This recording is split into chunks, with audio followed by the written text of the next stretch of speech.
The minutes were sent out electronically to you last week. Are there any corrections or objections to the minutes? Seeing none, the minutes stand. We'll now move into reports of officers, colleges, and standing committees, beginning with executive officers.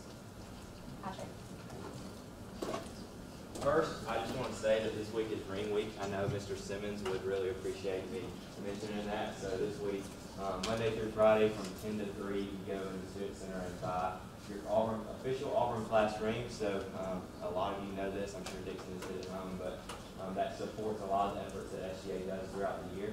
So even if you go get your ring, if you encourage your friends to go get an Auburn ring, it really helps with scholarships and then also, like I said, programs throughout the year. Second thing is this week is Miss AU's Platform Week.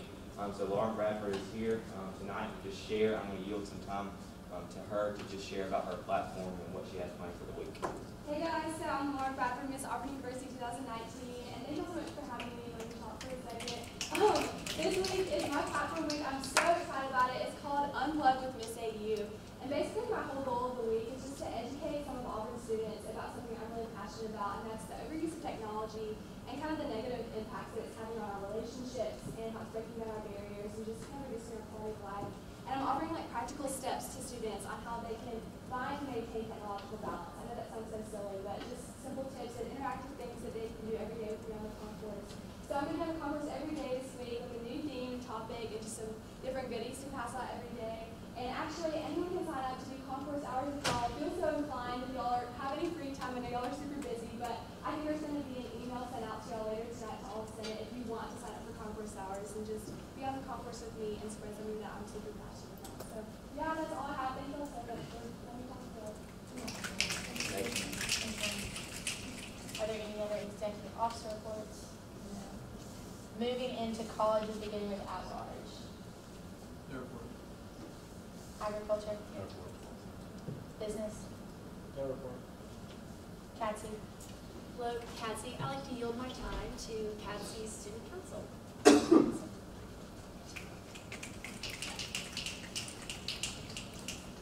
not going to go up to your podium or front or wherever you're comfortable at.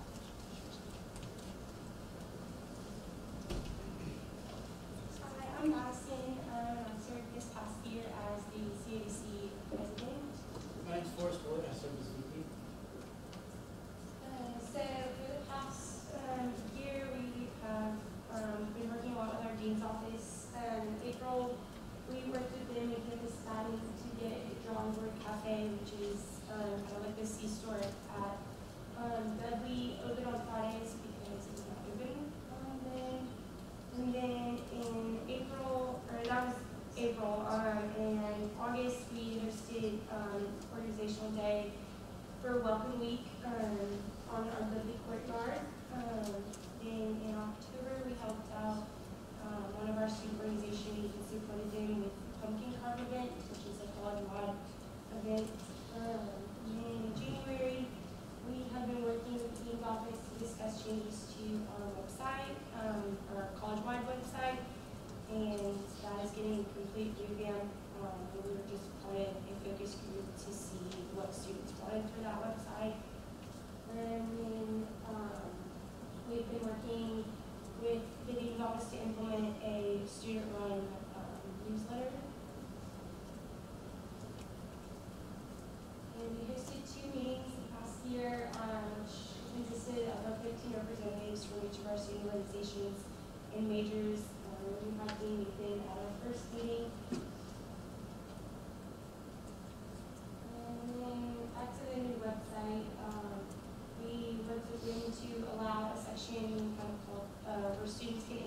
students questions. And we're going to be like a frequently asked questions section on the website. And lastly, the student newsletter. We're still working on getting this up and running, but it'll be a completely student-run website. Our dean is, or not website, I'm sorry, newsletter. And we'll be sharing like current events, student spotlight, and other news like that. And our dean's office is providing 2 student workers to help design and write this newsletter.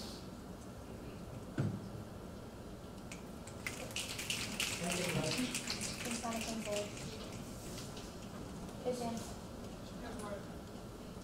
Education.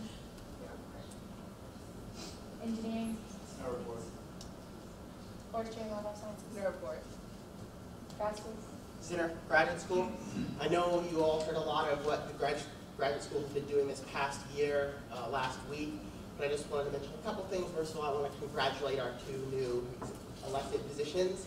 The successor to me, Cassandra Gray, actually won one of the very few contested Senate elections, so thank you to graduate students for being involved in that and actually putting up a contested race, as well as Nima, our new president. I'm very excited to see him. We were already working on transition materials. I actually just got out of a meeting. We are hiring a new administrative vice president for the Graduate Student Council.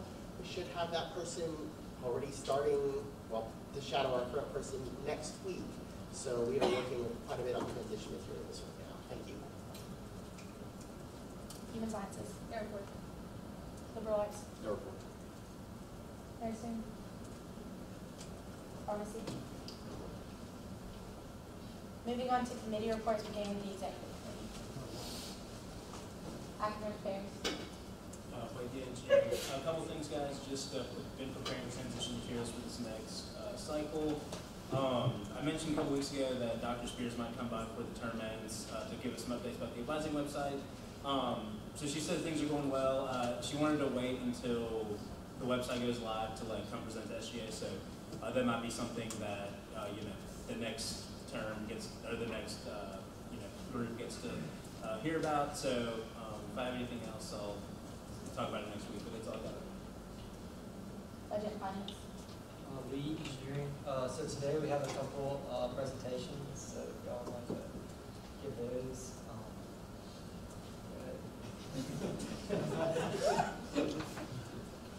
I'll go first.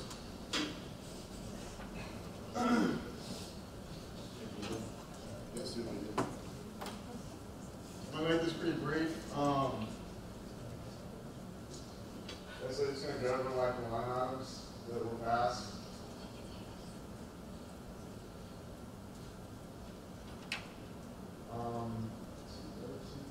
Go to the program details.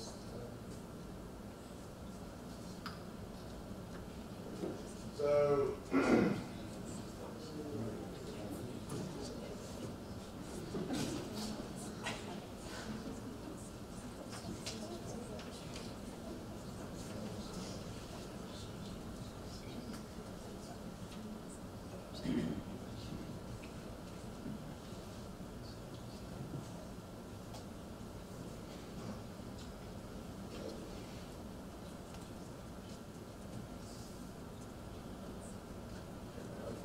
so publicity, that's pretty self-explanatory.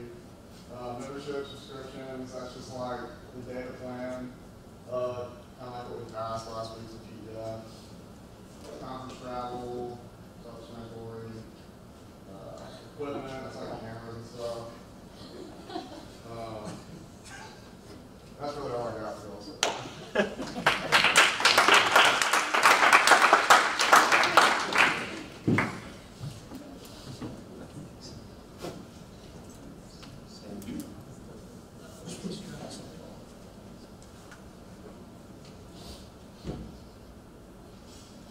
So I was the BSU and ISO rep for this year.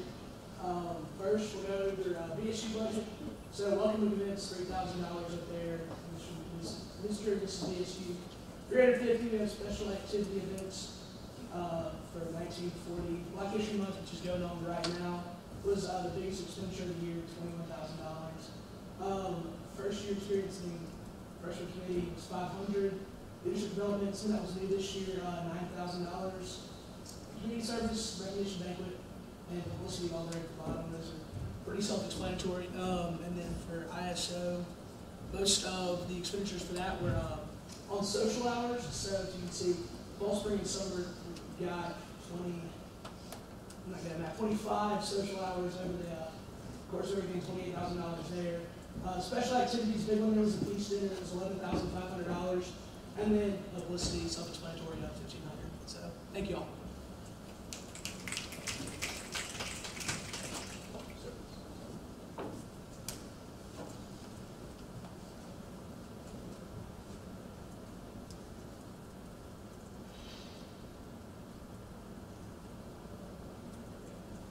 Okay, I'm just gonna go over kind of the main points of it. So ASB student breaks, just $10,000 to pay for these 2 breaks, UK Day and Friday and fall. Impact, 6,500. Most of that was for the training and for name tags, insurance, identifiers because they're volunteers out in the community, so people know who they are. BBFD. They had to go to leadership training from somewhere else, so that was one of their big expenses. The big event, the reason it's so expensive as well is because the website is new, $720 per year. They also had a $10,000 reserve fund request come through, and they had to store all their stuff in storage units, but that's why the $5,000 is there. And then office equipment is just for all of these organizations to use, and risk management for all the matter travels and different classes and stuff for driving people.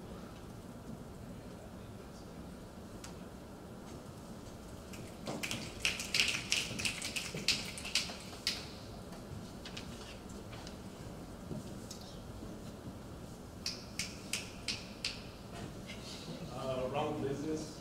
Alright, mine's pretty self-explanatory. The first part's aim involved. Everybody kind of knows what that is.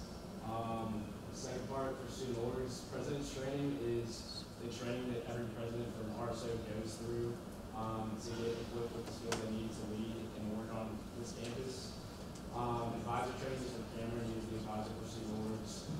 The rest is kind of administrative costs. And then O-Fund is the fund that is allocated to all the 500 plus RSOs. And that actually went up to $125,000 for this year through the PDF we passed. But that's it. Thank you.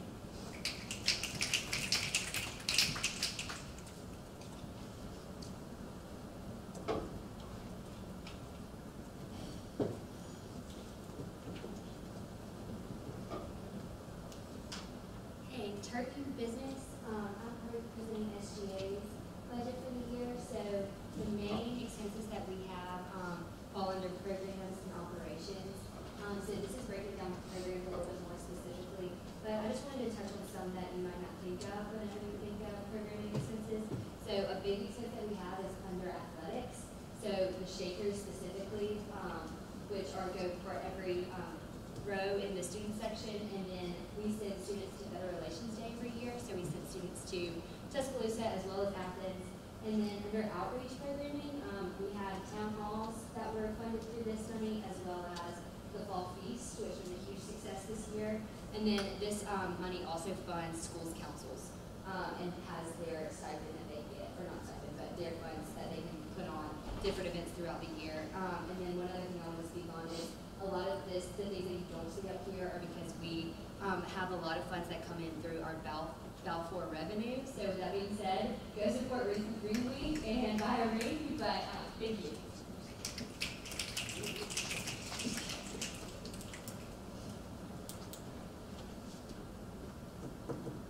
Okay, and that's all of the reports. If you have any questions throughout the week, I know some of people might not know a lot about the budgets, so I can just shoot them my way to anybody. Head Walls. Consider graduate school. Well, like I said last time, we do not have any new code of laws bills coming. However, you can look at our agenda for today and smile in anticipation of discussing all of these great future orders on the code. Included is Title 12, which is the long-awaited SAP rework. So I'm really looking forward to sharing this with all of you and receiving comments and discussing it over the coming week. There are a number of other important things as well, such as responding to this over 70% vote in favor of instant runoff voting. So in line with the student voice, there's thousands of students that requested it. I have a bill to update our election law to allow for that system. All will be coming in future orders. Inclusion and diversity. Not only human sciences, it's kind of the same boat as AV. Doing a lot of transition materials. We kind of left a lot for the next committee, IMD committee, to pick up where we left off. So they for sure will not be bored, whoever that chair in that committee is going to be. They have a lot of great things to work on during their next term. One thing that we're doing to wrap up is all of my committee members are meeting with their community relations directors. As we talked about that cabinet collaboration that we started this year within my committee, they're going to meet with them one more time, get some feedback about that collaboration, things that we can do better going forward, and things that we're doing this day. TV projects that we're working on, we're still moving forward with the inclusivity checklist. So that's something that we talked about. I don't know if I mentioned this on the floor last week, but I definitely mentioned this in exec. We're kind of revamping it because we want all the student involvement to use it, not just SGA. So thinking about that from a broader perspective, a broader lens, how can we adapt that to needs of all student involvement. And then finally, the cultural competency survey, that presentation will be presented next week. So y'all can hear exactly about what the students thought about cultural competency being included into their classroom. So. Student affairs. Junior at large. So there's a parking meeting, parking and transportation meeting coming up soon. If y'all have any kind of feedback on any of those, please let us know so we can kind of pass it along, especially with transition. That way, new senators and new cabinet aren't kind of running all over the place trying to figure out parking. So let me hear that feedback. And that's it for standing reports. We'll move into reports of special committees and liaisons, beginning with BSC. ISO. I just want to get up and introduce myself real quick. I'm Andrew Spieler. I'm going to be serving as assistant liaison for the National Student Organization. Excited to have. Housing. No report. Freshman. Thomas, freshman. We're beginning to look into different ideas for our end of the year freshman outreach project. So hopefully throughout the next few weeks we'll be able to talk more about that. Thank you. That is it for reports, so we'll move into current orders of business. And Maggie will call the first bill, but I don't think it's on the order of business. So just PSSB 19020406, Chapter 709.1, use of all campaign materials. And this was one of the table bills from last week. Senator Bailey requested that I table this bill indefinitely. Second. A motion has been made. Is there any discussion on this motion? Seeing none, we'll move to a vote to postpone this indefinitely. All those in favor, please say aye. Aye. All opposed? The ayes have it. The ayes have it, and that bill will be tabled indefinitely. PSSB 19020409, Chapter 710, budget. This bill is also brought to you by Senator Bailey or Senator Jones. Senator Bailey asked that I make a motion to table this bill indefinitely. Second. A motion has been made and properly seconded. Is there any discussion on this motion? Seeing none, we'll move to a vote. All those in favor, please say aye. Aye. Aye. All opposed? The ayes have it, and that bill is tabled indefinitely as well. PSSB 19021101, PEF for student governance. This bill is brought to you by Senator Turton. Turton Business, I moved to make one amendment to this. I moved to break this up for each respective SAP. It says in this bill that it's just for governance SAPs. And then I moved to pass this bill as well.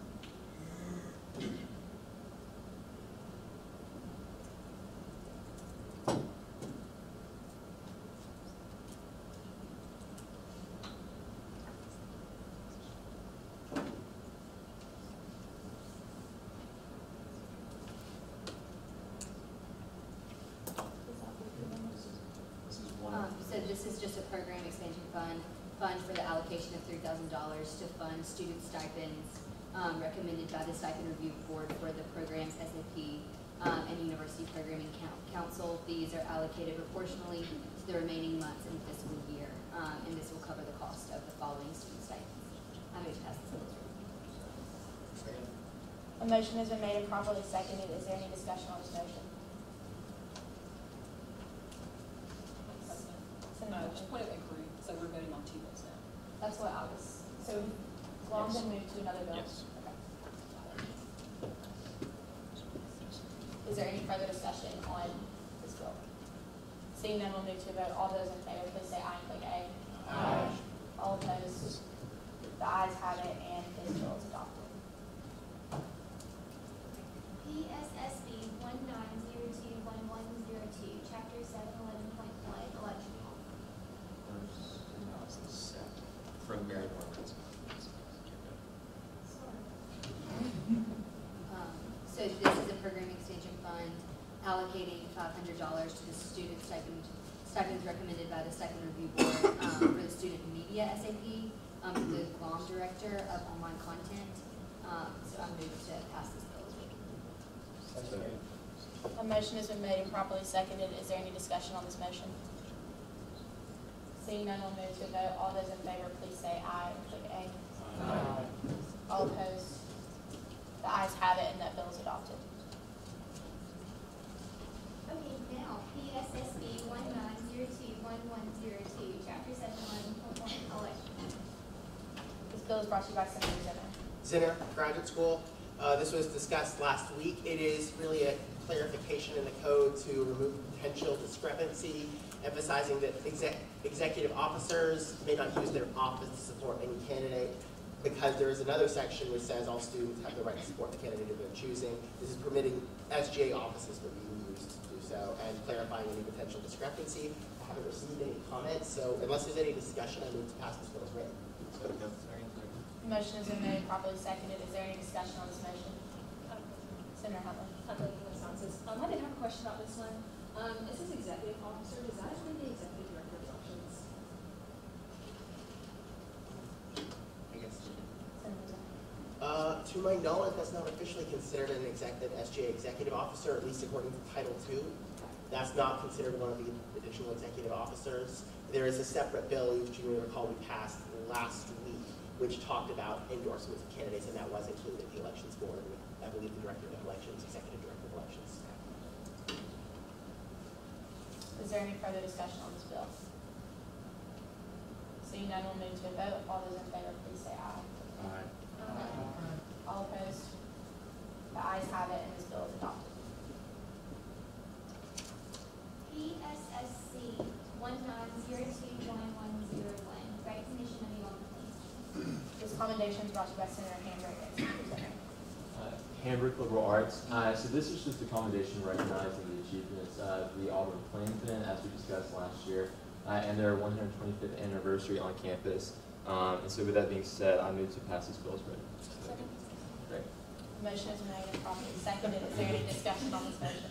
Senator Zimmer. Zinner Graduate School. I move to amend it to reflect small changes I sent to Pearson. The reason for this change is the names on the CC line. It previously mentioned Lily Jackson as one of the editors. While she was one of the editors of the Plainsman, by all accounts, I believe she did a very good job. She has graduated and is not currently one of the managing editor of the Plainsman. So I've updated that line. I've also made sure it's consistent throughout. It says the Auburn Plainsman, which is the full name of the paper. So I move to pass this. A motion has been made on an amendment on this commendation and properly seconded. Is there any discussion on this amendment? Seeing none, we'll move to a vote. All those in favor, please say aye and click A. Aye. All opposed? The ayes have it, the amendment passes. Now moving back to discussion on the commendation as a whole. Is there any further discussion? Seeing none, we'll move to a vote. All those in favor, please say aye and click A. Aye. All opposed? The ayes have it, and the commendation passes. That is it for current orders, so we'll move into future orders. PSSB 19021801, Chapter 303.5. This bill is brought to you by Senator Zimmer. Zinner Graduate School. This is the first of 3 bills that is going to touch on the student activity portfolios. This is a very simple one. It's going to be coming up obviously next week's future order. And because this is looking at 303, because 303 mentions the Budget and Finance Committee, and the only real purpose of this is, there's a couple typos in there which are fixed as well, but the primary purpose is, if you can scroll down, to update the language in referring to student activity projects. The new bill uses the term student activity organization as opposed to project to prevent an SAP being an acronym for 2 different things, which I'm going to get into in much more detail in that bill, but that's the purpose behind this bill. So if anyone has any questions, I'm happy to take them. PSSB 19021802, Title 7. Okay, it's in graduate school. This is all of Title 7 because I figured I'd put this all into one bill. This is, as I mentioned in my committee report, the update to our election system. It passes would allow for the instant runoff system for our municipal offices. So the reason it's all in one bill is because there's numerous references to our election system throughout. I removed all the existing references to the old runoff system, which is, I believe, now unconstitutional. So that's something we got to change. I don't know saying that. They said this is runoff voting, as you know. Thank you, Auburn students, for voting in favor of this. This also has a number of relatively minor changes in court based on previous precedent we've set in here with making language more gender neutral and renumbering, changing the format throughout, because there's a lot of amendments to election law we made last semester, but this is touching on a lot of those sections which we may not have approached, just trying to make it all consistent. But if you want to get to the most significant part, that's 714, because that's entirely rewritten.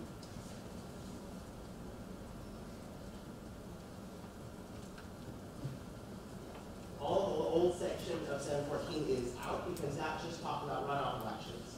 This is the proposed system that I've been working on.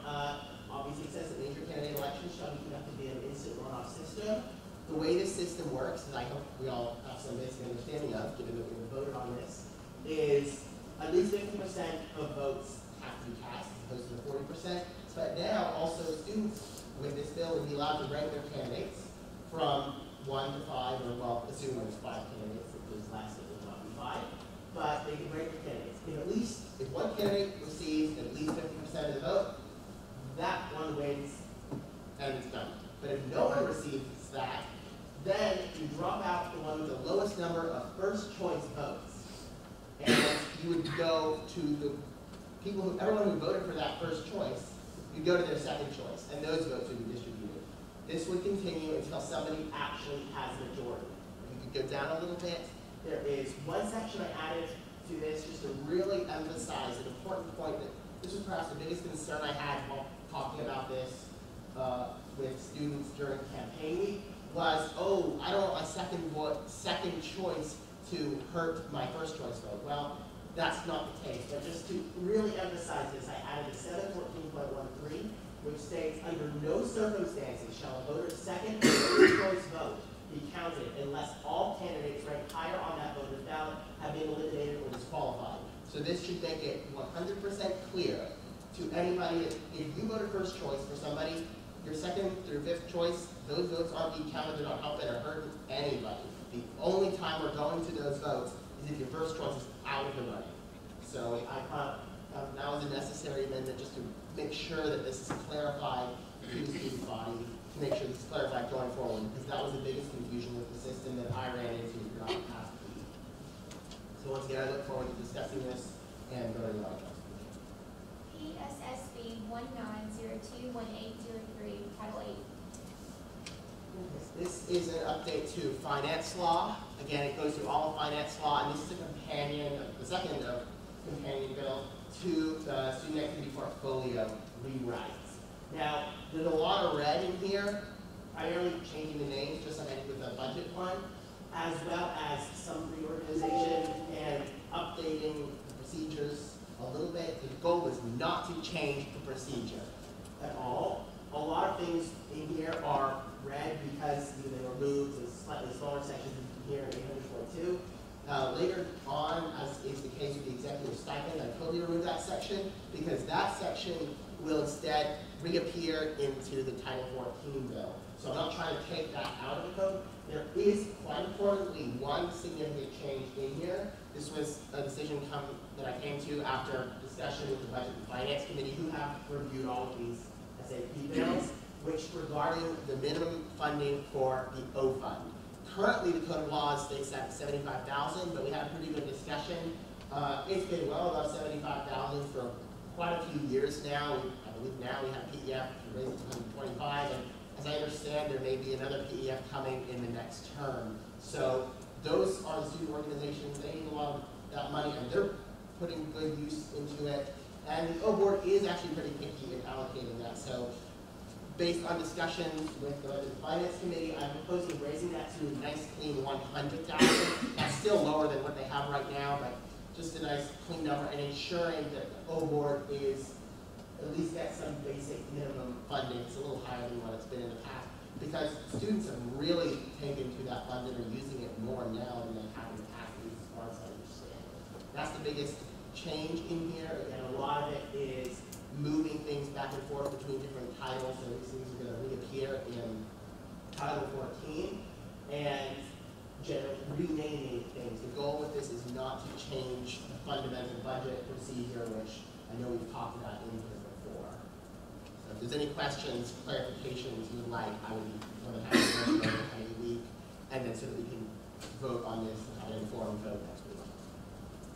PSSB 19021804, Title 14. Okay, this is the big one. Final student activity organizations bill. Been worked on since pretty early in the fall. You may recall me talking about a survey I sent out. This is the end result of that, multiple meetings with the Division of Student Involvement.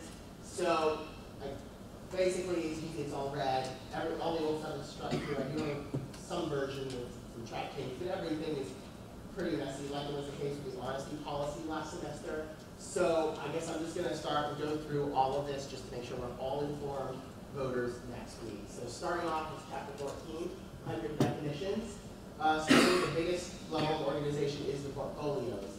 These are talked about right now, and just at least a little bit of confusion as to who they are, sometimes we're supposed to do things.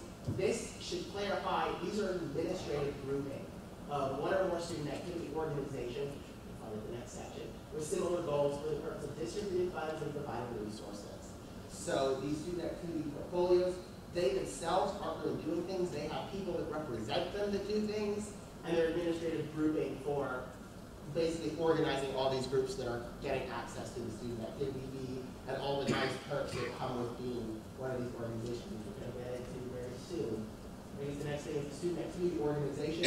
These are the organizations that we're really thinking about, things like SGA, of course, ISO, BSU, UPC, Impact. All of these are student activity organizations under this proposed bill. These are the groups that provide signature, high impact, visible, or otherwise notable involvement opportunities to the student body. And they are part of these portfolios mentioned earlier, which are the administrative groupings, and they can receive funds directly from the student activity fee. That's already talked about in finance law and the budgeting process. I believe we had a couple presentations on that much earlier in the semester. But the budgeting process is not the goal of changing this, that this is changing these organizations and defining the framework guidelines for them. The final important definition here is the student financial representatives. And student financial representatives are selected by each organization in a portfolio. So that's intentionally left pretty broad because different portfolios historically have done it in different ways. I believe that those in the governance portfolio each have their own representative, whereas some other portfolios all choose one person. This isn't stopping anything. A lot of them are like the organization's treasurers, but that's not always the case. Not every group has a treasurer, sometimes they use different titles. Sometimes those duties associated with treasurer are shared. Every group has their own administrative structure, so for our purposes, student financial representatives are important because they represent the organization in the portfolio, and their jobs are, again, a lot of this comes from existing code and clarifications, represent the organization at student senate, present the budget for the organization during the budget and finance hearings, and finally, this comes directly from finance law. Have these financial representatives, they also have a financial manager to share the responsibilities of the student representative, because that can get to be a lot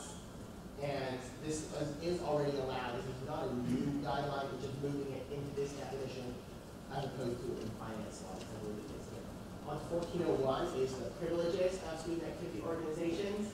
One of the big ones, obviously, is the opportunity to request funds from student activity fee, the opportunity to request stipends. The stipend review process already exists, it's not changed, but that's moved down in later into this bill. Requesting designated workspace, access to professional advisors, access or requesting resources to the tech bank, and any additional privileges granted by student involvement.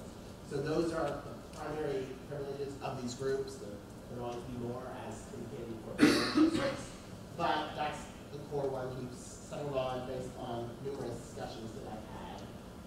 Now, perhaps one of the most important sections, and really one of the main reasons why I came to this chapter in the first place, was recognition, so 1402. As it stands right now, well, the recognition section is pretty vague. Recognition for student activity portfolios under this proposed bill is pretty straightforward. Given that these are administrative groupings, this is really controlled by the student senate, a 2/3 vote. Throughout this bill, everything pretty much is a 2/3 vote. The thinking behind that is, well, number one, that's the way we do it right now.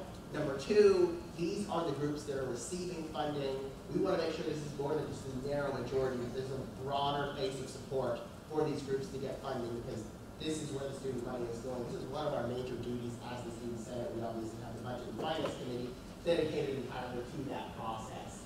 And additionally, there is clarification that a portfolio can only be removed if it contains no organizations. And also, if an existing activity organization wants to join a new portfolio, this is not an unprecedented thing. I believe BSU and ISO moved their portfolios in the past year or two, from student orgs to governance. This just creates guidelines for how that can happen. That decision has to be approved by the financial representatives of the portfolio wants to join, as well as getting 2/3 of the Senate.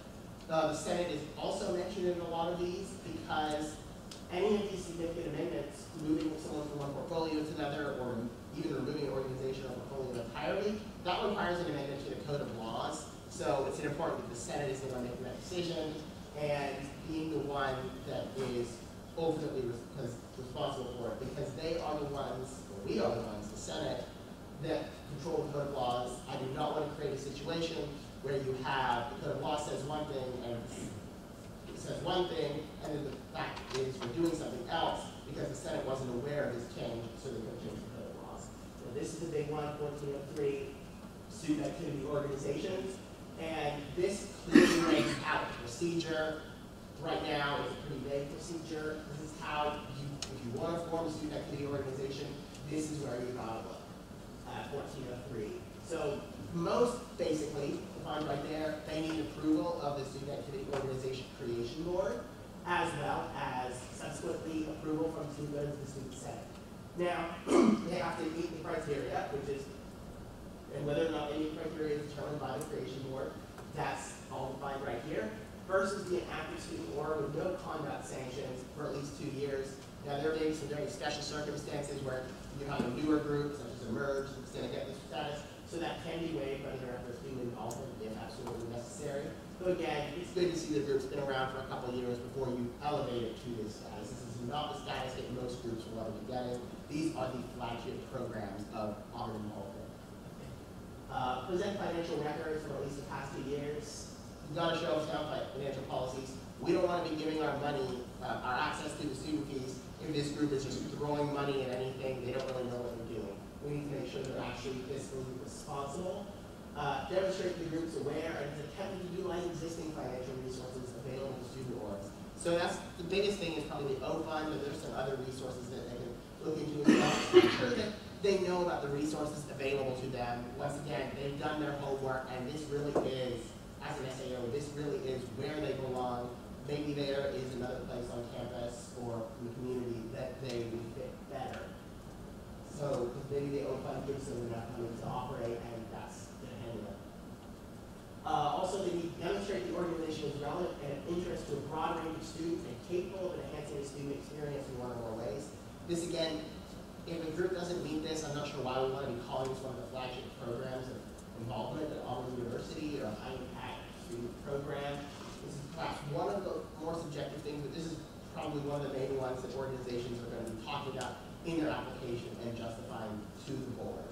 So, and again, that's all that process is can be discussed further. But demonstrate the organization, that's a word or whatever, have a constitution that doesn't violate the SGA anti-discrimination policy. I think that's pretty self-explanatory. I don't really go too much into that one. The opportunity to participate in the organization must be open to all students. That's already a rule. It exists in Title 8 in the finance law. It's just moving it down into here for consistency's sake. We have to have a clear mission statement. It's not already covered by an existing organization. Once again, you could have a ton of student orgs with similar goals or almost identical goals, really, and all going for funding through the O Fund. But if you're going to have, you should probably just have one group with that goal that's receiving that money access to these student activity fees, just to make sure that you're not throwing money around.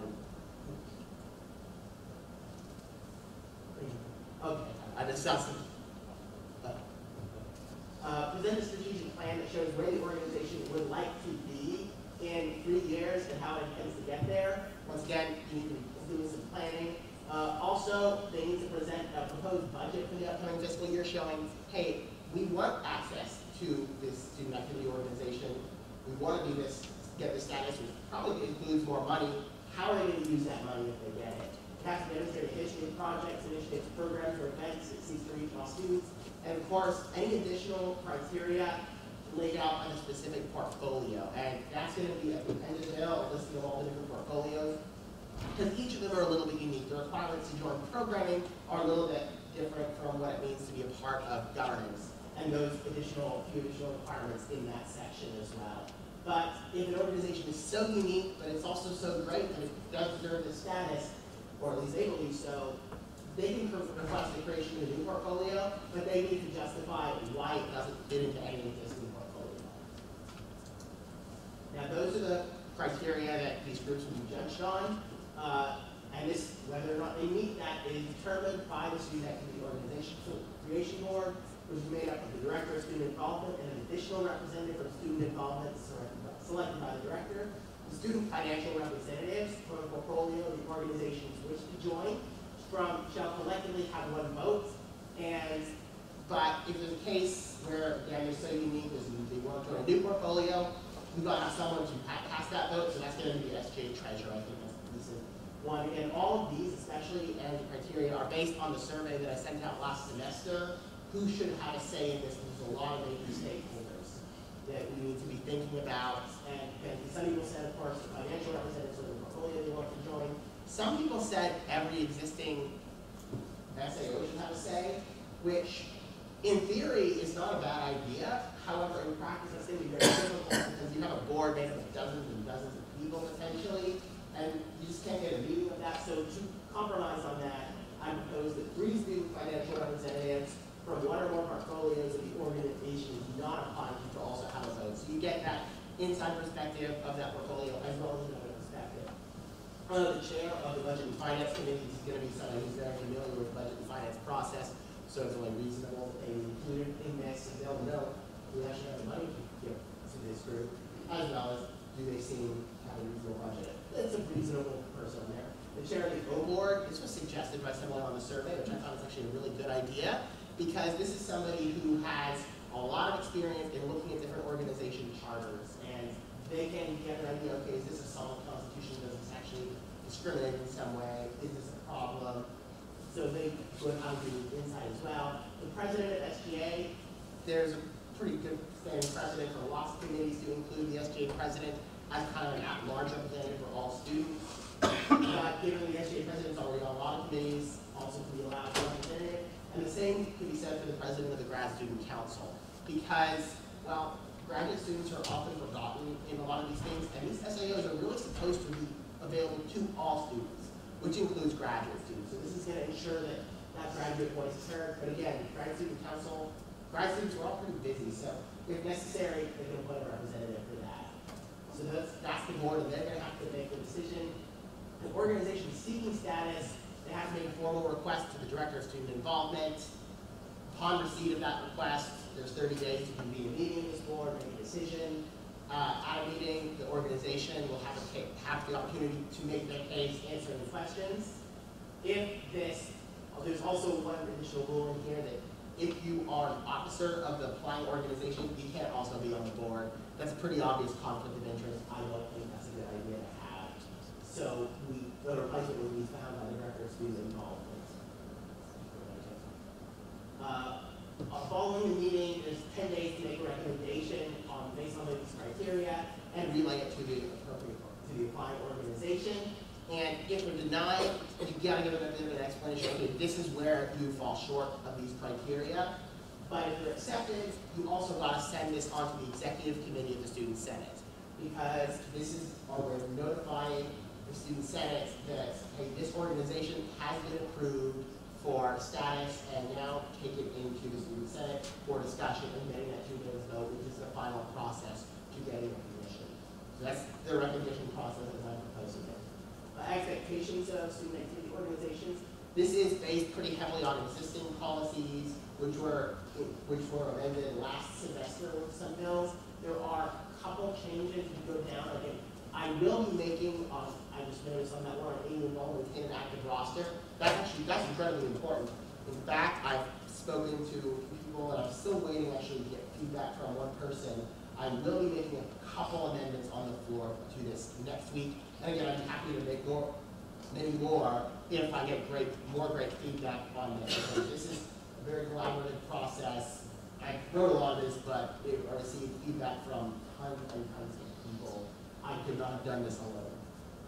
So, yeah, that's the standards. Also, these groups have to remain neutral in SGA elections, and any elections. I think that's fair.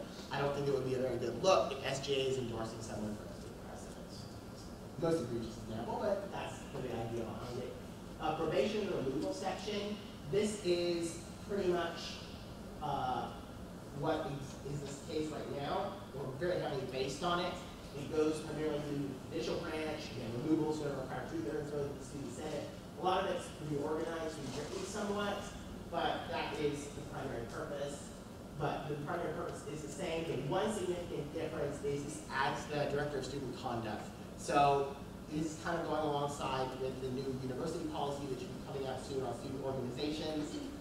There can be sanctions given based on student conduct violations, just really clarifying all of that. So for this, if an student activity organization is found guilty of conduct for some conduct-related thing, the director of student conduct can place them on probation or recommend removal. Removal is ultimately done by the student senate, just because, once again, this is the code of laws in action. And again, as is the rule right now, they say if they don't receive funding, it's automatically removed. I don't like automatic removal just because there's a lot of reasons why it couldn't receive funding, as well as that's inaction. Well, that group could be stay on the roster on the code of laws without the Senate really being aware of doing it. So if a group doesn't receive funding for 2 years under these proposed guidelines, they are brought to a vote for the student senate, and that is a two-thirds vote for removal.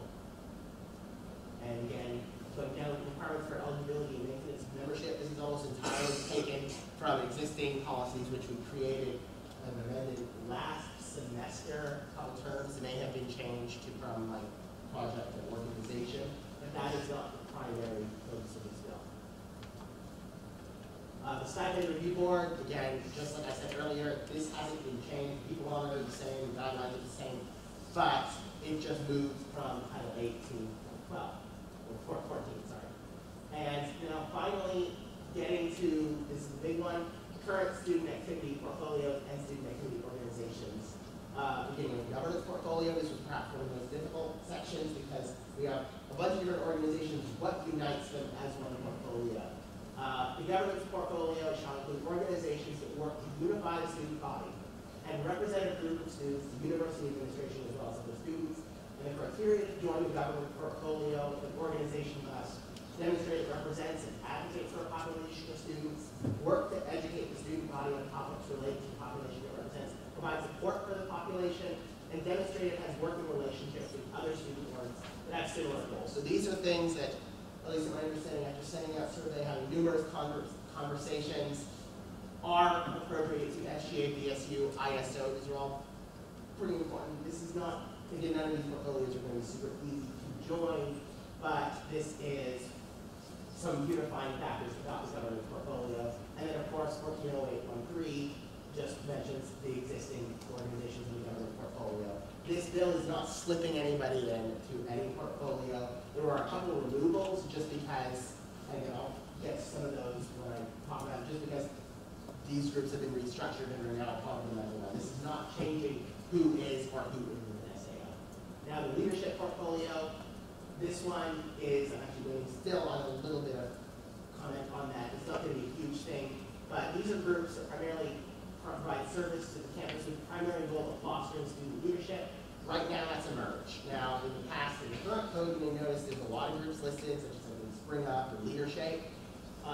As it is right now, all of that has been connected into Emerge. Emerge has one really big executive board, handles all of these things, and so it's Emerge that's in the leadership portfolio. So this isn't trying to change who gets funding or anything. This is just reflecting current organization, really updating the code of laws in ways that it needs to be done. The media portfolio is, of course, creation, distribution, and production of media for the student body. And because, as we've discussed in the Senate last semester, there's a lot of connection between student media and the Board of Communications. They're the ones who hire the editor of the Plainman, for example, and the station manager, Weagle or Eagle Eye. They need to receive approval from the Board of Communications. That's an additional criteria to join the media portfolio. There's the existing student media. I haven't changed that at all. Programming portfolio, again, these are groups like UPC. UPC is currently the only one in there. I believe the current policy house has Welcome Week in there, the current code. Welcome Week is now committed within UPC, at least from what I understand, so this is not changing that. The reason to join the programming portfolio is you have to have at least 10% of the student body participate in something that you do over the course of a year. It's pretty strong, pretty high requirement. It's about 3,000 students right now. But again, if you're trying to join the ranks of a group like UPC, you need to be on top of your game when it comes to programming. You need to show that you're capable of doing something impressive. And again, UPC, I believe, got a little over that just last semester, so it is doable. Service, these are groups that offer a broad variety of opportunities for service or philanthropy. That's required to join. And this is perhaps the biggest portfolio. It includes all these: Impact, Eat Better Food Drive, Alternative Breaks, ADM, Big Events, all of that. I think that's pretty self-explanatory. Student orgs, these are the groups that, again, exist in the criteria to join them exist with the primary goal of serving student orgs as a whole, provide involvement-based resources to student orgs, and finding or receive approval from the director's student involvement. Because these are things like involvement ambassadors and O-Board, both of which I'm sure you know already work pretty closely with the student involvement. So, and that's one of the criteria to be a part of student org. So it's only fitting that you have to have the director of that office approve these groups. And that is the proposed changes to Title 14. Thank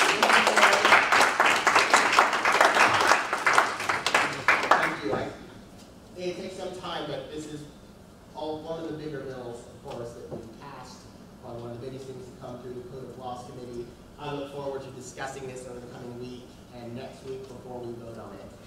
So, ESSB 1902180 Title 10. This is amendment. This has been discussed. I believe I mentioned in my reports before.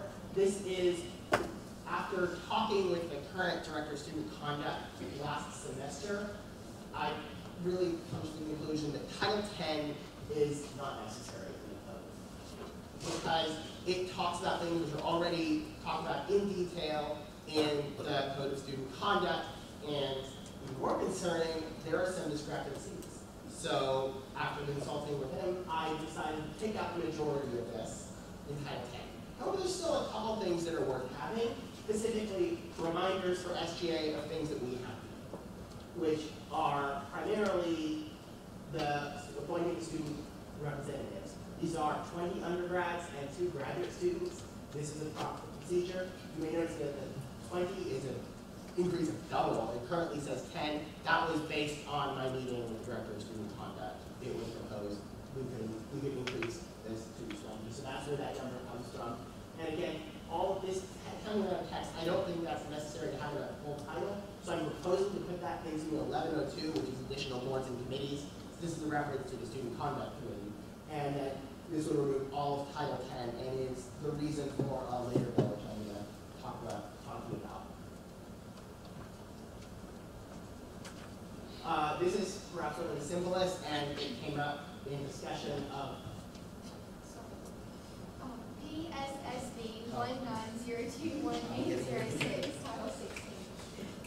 apologies, I'm just somebody else. But this is the simplest one, changing one word, just for a little more consistency throughout all of the titles. And this came up in our discussion of the final bill from the code committee this evening, which is about renumbering a lot of other state law. So I thought, well, and this is something that came up in my committee, change to discrimination law versus statement. Content is exactly the same. PSSB 190218007, Code of Laws numbering. And would the other members of the Code of Laws Committee like to come up to talk about this? Because this has all four of us. I recognize the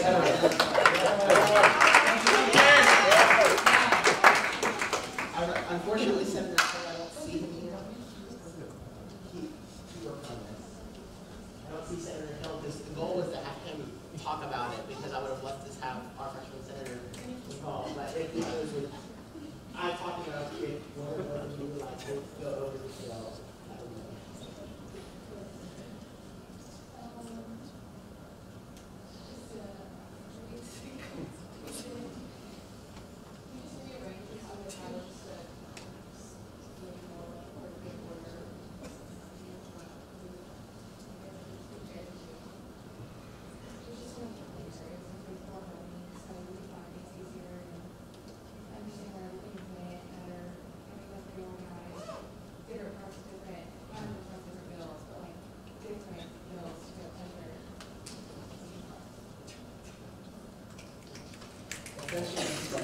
You may notice the reason he's back to 15, I is gone. That's really one of the reasons for it. Exactly. And I believe that concludes it for the code bills, not just today, for the term.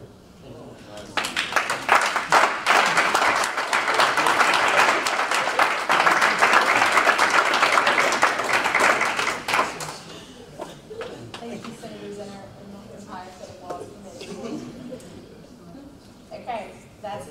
Of business, we'll move into announcements really quickly and then we'll wrap up. So just a reminder that we do have one more Senate meeting next week and then we'll finish out our term. Newly elected senators, I know some of y'all are here tonight or have been, but y'all as well as school council members will be sworn in next week. So just exciting. The room will be a little bit more full next week.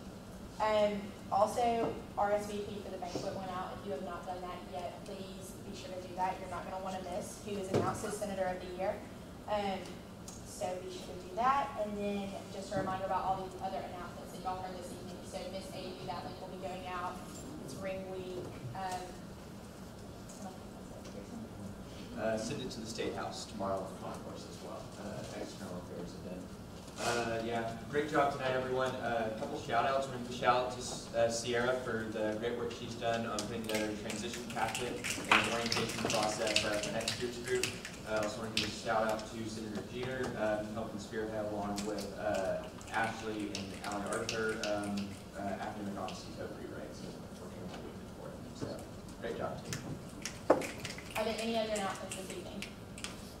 Okay, be sure to go ahead and click A, let us know you stayed. And if there's no further announcements or orders of business, we are adjourned.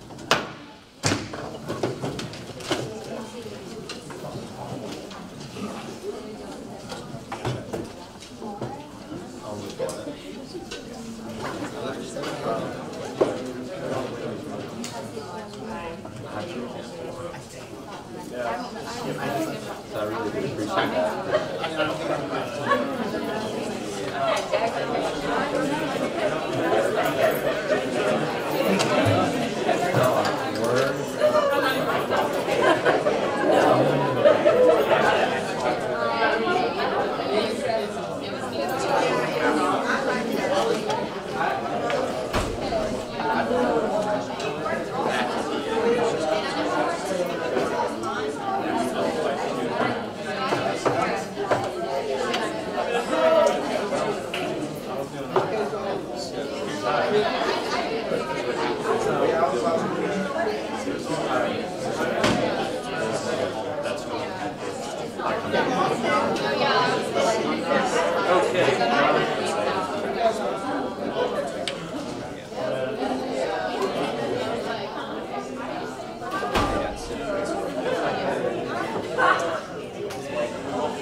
realize the problem.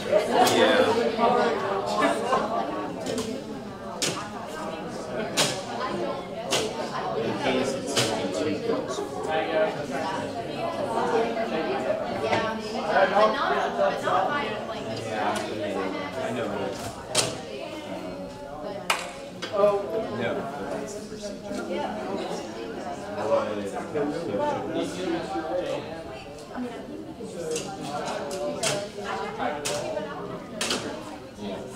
I'll confirm with